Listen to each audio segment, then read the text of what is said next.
Hello students, आज हम study करेंगे Joule experiment and Joule Thomson प्रभाव। फर्स्ट टॉपिक है जूल एक्सपेरिमेंट। यह टॉपिक जो है थर्मोडायनामिक्स में है and BSc second year students के लिए उपयोगी है। हम इसमें जो है इंटरनल प्रेशर जो है गैस का उसको मेज़र करते हैं। जूल एक्सपेरिमेंट में हम लेके चलते हैं कि जो इंटरनल एनर्जी है वो फंक्शन है वॉल्यूम एंड टेम्परेचर का। अब इस इक्वेशन का हम करते हैं पार्शियल डिफरेंशिएशन, तो ये निम्न इक्वेशन हमें प्राप्त होती है। अब आप यहाँ देख रहे हैं कि यहाँ पे जो इंटरनल एनर्जी का टेम्परेचर के साथ में डिफरेंशिएशन है एट कांस्टेंट वॉल्यूम, इसको हम जो है ऊष्माधारिता से ज्ञात कर सकते हैं और इस वैल्यू को हमको जूल प्रयोग के द्वारा ज्ञात करना है। अब यहाँ पे आप देखेंगे जो आदर्श गैस है उसके लिए इसका वैल्यू क्या होता है, 0, वो हम समझते हैं। ये एक दो बल्ब हैं, इन दोनों बल्ब को मैंने एक स्टॉपर से जोड़ रखा है। इस बल्ब में निर्वात है और इसमें क्या है, गैस भरी हुई है। इस एपरेटस को हम एक कैलोरीमीटर में रख देते हैं और इस कैलोरीमीटर के अंदर यहाँ पे क्या है, ये वाटर है और हम जो है थर्मामीटर से टेम्परेचर को नोट करते हैं। एक बार थर्मामीटर से टेम्परेचर को नोट करने से पहले हम बिलोडक की सहायता से वाटर को मिक्स कर लेते हैं, जिससे जो टेम्परेचर है वो पूरा एक समान हो जाए और थर्मामीटर से टेम्परेचर को नोट कर लेते हैं। अब हम क्या करेंगे, इस स्टॉपर को ओपन करते हैं।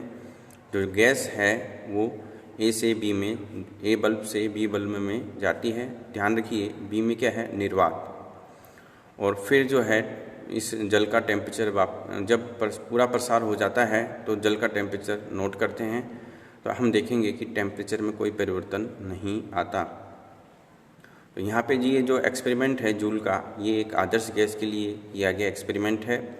तो जो आदर्श गैस है उनके जो परमाणु हैं उनके मध्य में जो है वांडरवाल आकर्षण बल अनुपस्थित होते हैं, जिसके कारण से जो है टेम्परेचर में जो अंतर है वो हमें प्राप्त नहीं होता। तो आप यहाँ देख रहे हैं जूल का नियम केवल आदर्श गैसों के लिए ही लागू होता है। वास्तविक गैसों के लिए इसका मान क्या होता है, धनात्मक होता है इंटरनल प्रेशर।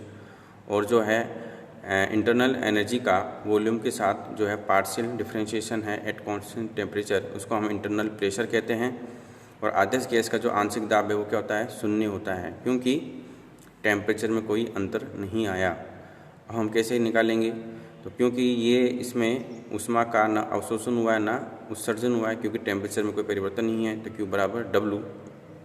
और यहाँ पे जो है जो गैस है उसका प्रसार हो रहा है निर्वात में, जो निर्वात में जो कार्य है वो वर्क का मान भी क्या है, 0। तो यहाँ पे Q का मान भी 0 है और वर्क का मान भी क्या है, 0। और जो थर्मोडायनामिक्स का फर्स्ट लॉ है उसके अकॉर्डिंग क्या हो जाएगा, तो इंटरनल एनर्जी में परिवर्तन भी है वो क्या हो जाएगा, 0। टेम्परेचर में परिवर्तन 0 है ही।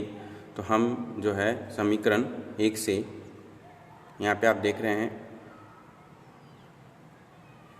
समीकरण 1 से आप देखेंगे कि आपको समीकरण 1 में क्या रखना है, इंटरनल एनर्जी में परिवर्तन 0 रखना है और dt का मान भी क्या रखना है, 0। यहाँ dt का मान क्या रखना है, 0, यहाँ पे क्या रखना है, 0। तो ये सब हट जाएगा और हमें मिलेगा, हमें निम्न समीकरण प्राप्त होती है। ठीक है। अब यहाँ देख रहे हैं कि आयतन में परिवर्तन तो हुआ है, इसलिए आयतन में परिवर्तन 0 नहीं है। तो कौन सी वैल्यू 0 है, ये वाली वैल्यू 0 है। और ये क्या है, आदर्श गैस के लिए इंटरनल प्रेशर।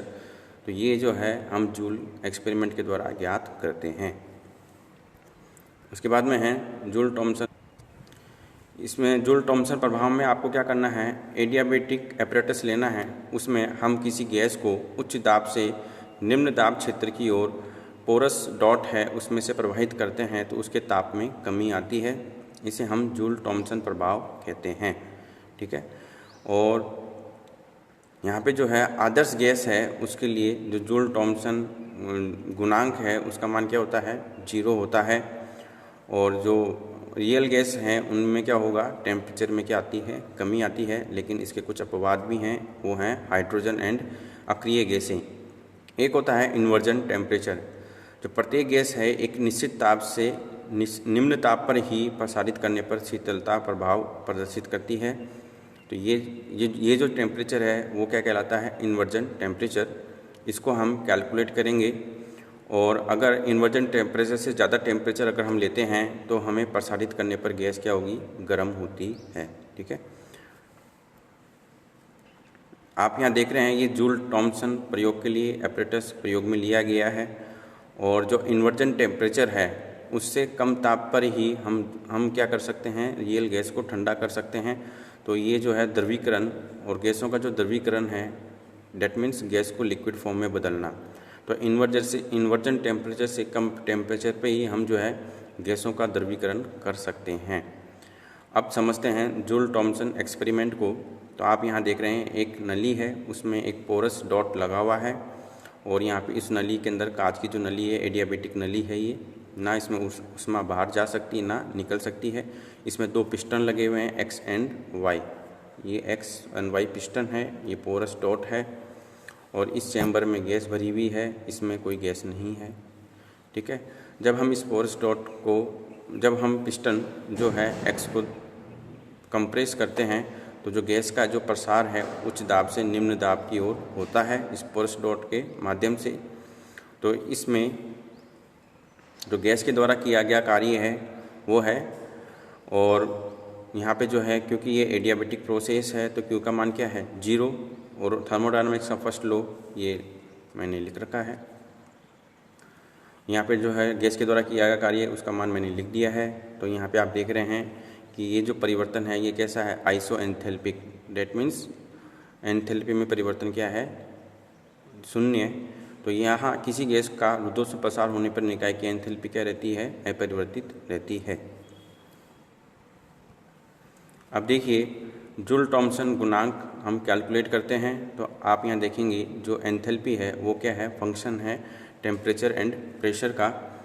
इस इक्वेशन का हम क्या करते हैं, पार्शियल डिफरेंशिएशन करते हैं और यहाँ पर जो है H ये वाला है, इसका ये Cp के बराबर है। तो ये इक्वेशन इस प्रकार हम लिख सकते हैं, क्योंकि ये प्रोसेस क्या है, आइसोएंथैल्पिक है। तो DH बराबर क्या लिखेंगे, 0। तो हमें निम्न इक्वेशन प्राप्त होती है। और यहाँ पे ये जो है इसको हम क्या कहते हैं, जूल थॉमसन कॉफिशिएंट। ठीक है, स्थिर एंथैल्पी पर दाब के साथ ताप में परिवर्तन की दर जूल थॉमसन गुणांक कहलाती है। इसे हम म्यू जेटी से प्रदर्शित करते हैं। और आदर्श गैस के लिए क्या है, म्यू जेटी का मान क्या होता है, 0। और अब हमने देखा था इन्वर्जन टेम्परेचर। तो इन्वर्जन टेम्परेचर जो है हम उसको वान डेर वाल गैस इक्वेशन की सहायता से कैलकुलेट करते हैं। तो ये डेरिवेशन है इन्वर्जन टेम्परेचर ज्ञात करने का, TI बराबर 2A/RT। ठीक है, थैंक यू।